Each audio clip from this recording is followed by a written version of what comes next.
આવો આવો બેન આવો. કેવું છે બેન? હું તમારા ગામની નર્સ બેન છું. તમને કોઈ તકલીફ તો નથી ને? ના ના, કોઈ તકલીફ નથી. આજે મારી સાથે ડૉક્ટર શોભાબેન આવ્યા છે. તે તમને અગત્યની વાત કરશે. આ માહિતી ઘરના સભ્યોએ પણ સાંભળવી જોઈએ. નમસ્તે, હું ડૉક્ટર શોભા. કેમ છો બેન? આજે હું તમને તમારા બાળકના જોખમી ચિહ્નો વિશે અગત્યની માહિતી આપવા આવી છું, તો તમે ધ્યાનથી સાંભળજો. બેન, જોખમ એટલે શું? જોખમ એટલે જો તમારા બાળકમાં આ ચિહ્નો દેખાય તો આશાબેનને જાણ કરવી જોઈએ.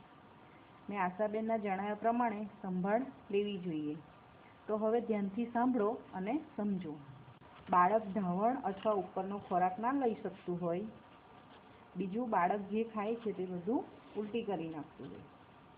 જો બાળકને ખેંચ આવે, બાળક ઢીલું હોય એટલે કે બાળક જાગવાના સમયે પણ ઊંઘમાં જ હોય. બાળકની આજુબાજુ જે થાય છે એનું એને ભાન ન રહેતું હોય. બાળકને તપાસો.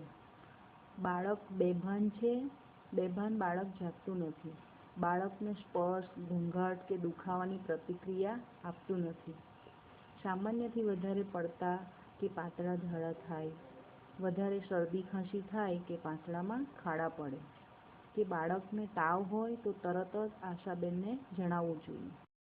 ડૉક્ટર શોભાબેન, તમે અમને બહુ સરસ માહિતી આપી. તે જ માહિતી ફરીથી ટૂંકમાં આપો ને. હા હા, કેમ નહીં. આ તમે ઘણી સરસ વાત કરી છે, તો તમે ફરીથી ધ્યાનથી સાંભળજો.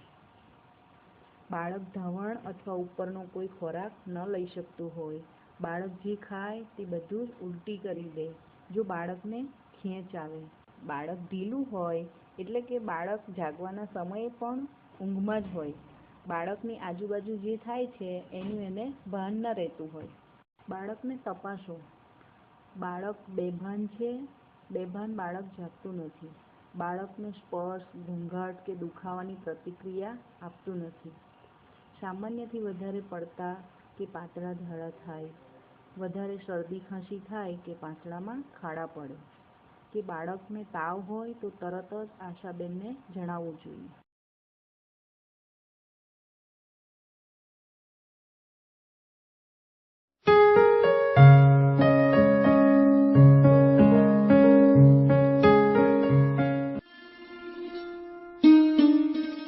આવો આવો નર્સબેન, આવો દાઈબેન.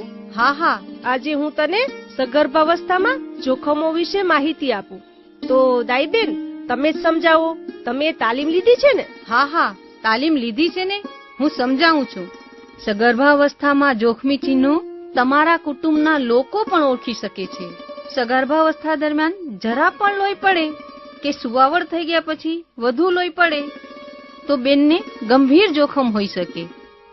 મેલી નીચે હોય અથવા કસુવાવડને કારણે લોહી પડતું હોય, માટે તરત જ મોટા દવાખાને જવું જોઈએ. જો બેનને ખેંચ ઉપડે અથવા અચાનક ખૂબ માથાના દુખાવા સાથે નજર ઓછી થઈ જાય, આ બધું બીપી વધવાના કારણે હોઈ શકે. પહેલી સુવાવડનો દુખાવો 12 કલાકથી વધુ સમય સુધી ન ચાલવો જોઈએ. બીજી સુવાવડમાં સતત 6 કલાકથી વધુ દુખાવો ચાલે ને તો તાત્કાલિક બેનને મોટા દવાખાને લઈ જવી જોઈએ. જો બેનને સાંધામાં દુખાવો થતો હોય તો તેને દાતરડાનો રોગ હોઈ શકે. તરત આ રોગની તપાસ કરાવવી જોઈએ. અધૂરા મહિને ખૂબ જ પેટમાં દુખે કે પાણી પડે, વધુ પડતી અશક્તિ અથવા પગમાં સોજા આવે તે પણ જોખમી છે. ઉપરના કોઈ પણ જોખમી ચિહ્નો તમને દેખાય એટલે તરત જ 108 ને બોલાવી ને મોટા દવાખાને જવું જોઈએ. એવા મોટા દવાખાને જવું જ્યાં સ્ત્રી રોગના નિષ્ણાત ડોક્ટર, લેબોરેટરી અને ઓપરેશનની સગવડ હોય. બીજું ખાસ ધ્યાન રાખવું કે જ્ઞાતિનો દાખલો, બીપીએલ કાર્ડ, રાષ્ટ્રીય સ્વાસ્થ્ય વીમા યોજનાનું કાર્ડ, આ બધું સાથે લઈને જ જવું, જેથી તમને સરકાર તરફથી મળતી મફત સેવાનો લાભ તાત્કાલિક મળી શકે. બીજું કે દોરા ધાગા કે ભૂવા પાસે તો બિલકુલ જ ન જવું. છેલ્લે હું આશા વર્કર બેનને કહું કે એ તમને નજીકના મોટા અને મફત દવાખાનું જેમાં સ્ત્રી રોગ નિષ્ણાત ડોક્ટર હોય છે એની માહિતી આપે.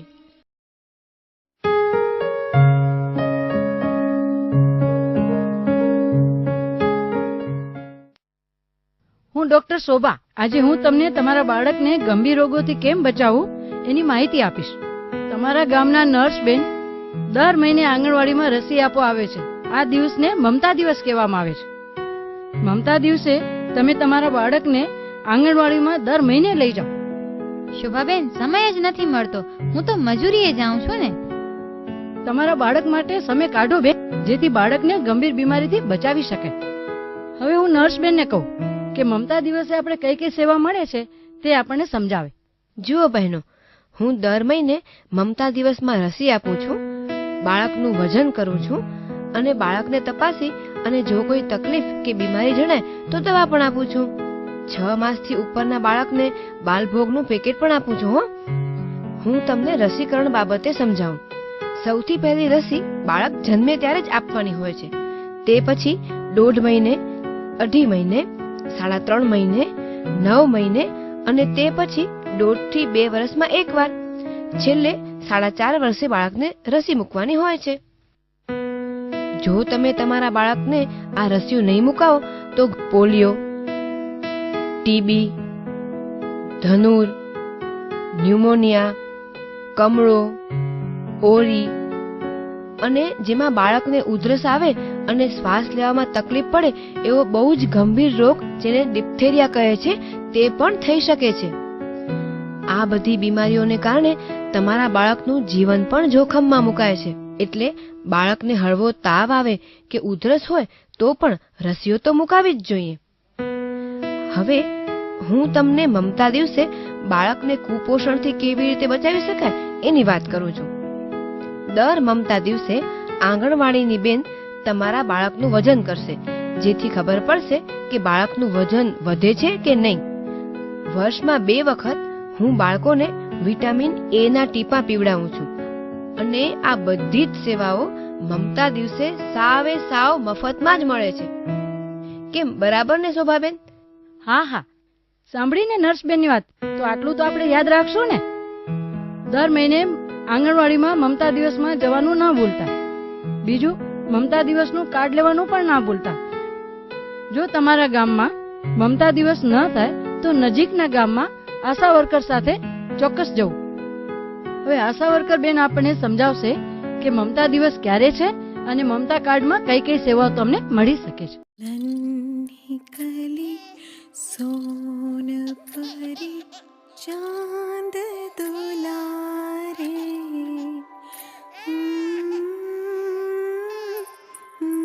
नहीं, पानी तो पिला दो. 6 महीने तो होने दे. दूध पिए रोज दादी, ना दे दो.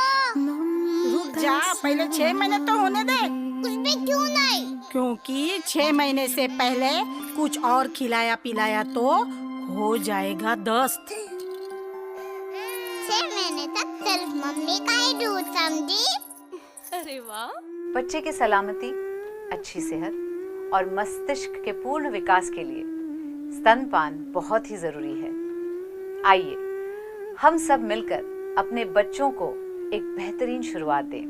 स्तनपान के लिए पूर्ण सहयोग दें.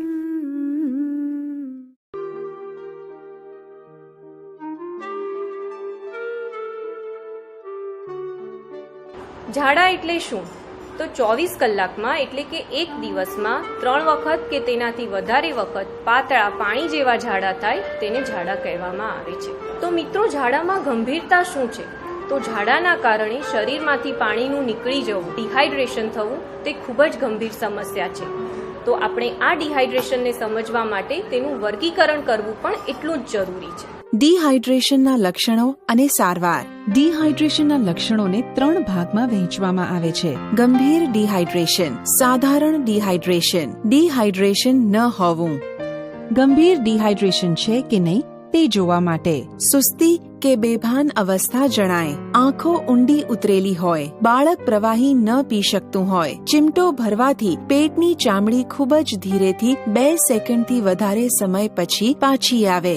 જો બાળકમાં આમાંથી કોઈ 2 ચિહ્ન હોય તો ગંભીર ડિહાઇડ્રેશન કહેવાય. 2. સાધારણ ડિહાઇડ્રેશન, બેચેની, ચીડિયાપણું, ઊંડી ઉતરેલી આંખો, પેટમાં ચીમટો ભરવાથી ચામડીનું ધીરે ધીરે પાછું આવવું એટલે કે 2 સેકન્ડથી ઓછો સમય, બાળક ખૂબ જ ઝડપથી પાણી પીવે. આમાંથી કોઈ પણ 2 ચિહ્ન હોય તો આને સાધારણ ડિહાઇડ્રેશન કહી શકાય. 3. ડિહાઇડ્રેશન ન હોવું, બાળકને ઝાડા હોય પણ સાધારણ કે ગંભીર ડિહાઇડ્રેશનના વર્ગીકરણમાં ન આવતું હોય તો બાળકને ડિહાઇડ્રેશન નથી તેમ કહેવાય.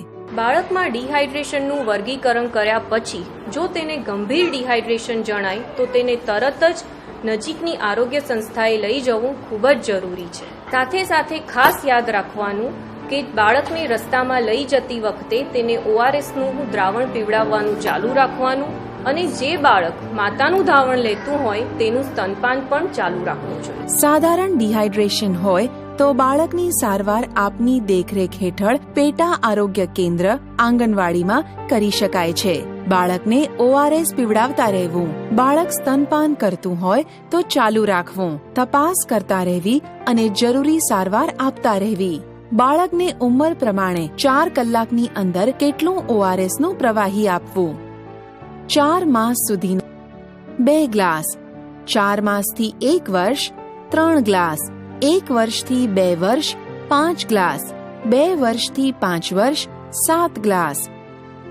આ મુજબ 4 કલાક ORSનું પ્રવાહી આપ્યા બાદ બાળકની સ્થિતિની તપાસ કરો અને ડિહાઇડ્રેશનના લક્ષણો પ્રમાણે સારવાર ચાલુ રાખો.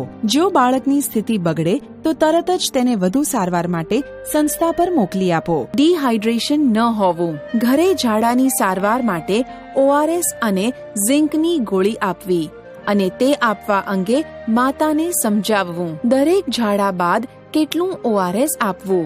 2 માસથી 2 વર્ષ સુધી દરેક ઝાડા પછી 5 થી અડધો ગ્લાસ, 2 થી 5 વર્ષ સુધી દરેક ઝાડા પછી અડધાથી 1 ગ્લાસ.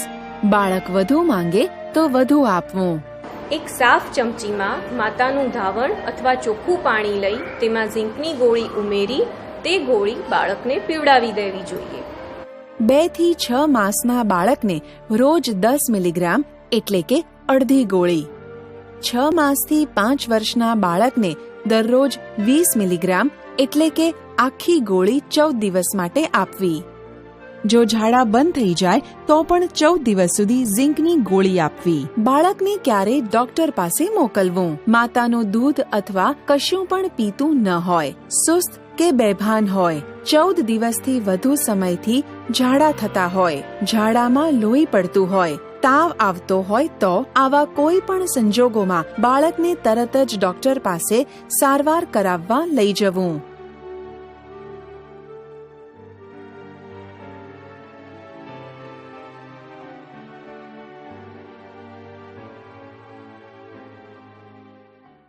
वादा किया था मैंने,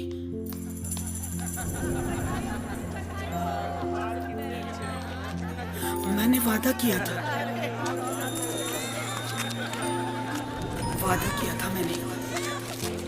मैंने वादा किया था मैंने। सुरक्षा जो मिले माँ के दूध और तन की गर्मी से पहले घंटे में, देर की तो बच्चे की जान को हो सकता है 1.5 गुना ज्यादा खतरा। तुझसे वादा रहा पहले घंटे की सुरक्षा का। गवाह कौन? ये गवाह जी, पूरा किया ना मैंने वादा।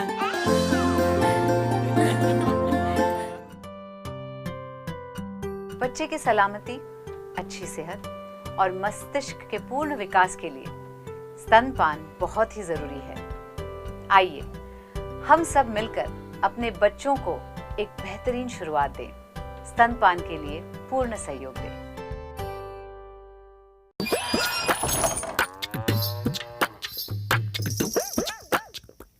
है अकेली, चल सहेली, जान के रहना है। देखो कितनी प्यारी, आय हाय, जाने क्या खाए, यूं बढ़ती जाए। देखो 6 6 महीने में होगा माँ का दूध ही। ना रे ना, जरूर खाए कुछ और भी। कुछ और? वो भी 3-3 बार। जान के ही जाएंगे इस बार। दीदी चावल का माड़ या फिर दाल का पानी? ध्यान से देख, है कुछ और कहानी। आलू, कद्दू, हट बुद्धू, भिंडी, टिंडा। तो 6 महीने में खिलाए क्या? अंडा? मुझे ऐसी बढ़ती जाए। बताओ ना, क्या क्या खाए? यही सब। पर 6 महीने की हुई अभी तो। अरे तभी तो। घर में जो भी हो सब पकाओ, काढ़ा बनाओ और खिलाओ। 6 महीने जब पूरे हो जाएं, पेट पूजा की घड़ी आए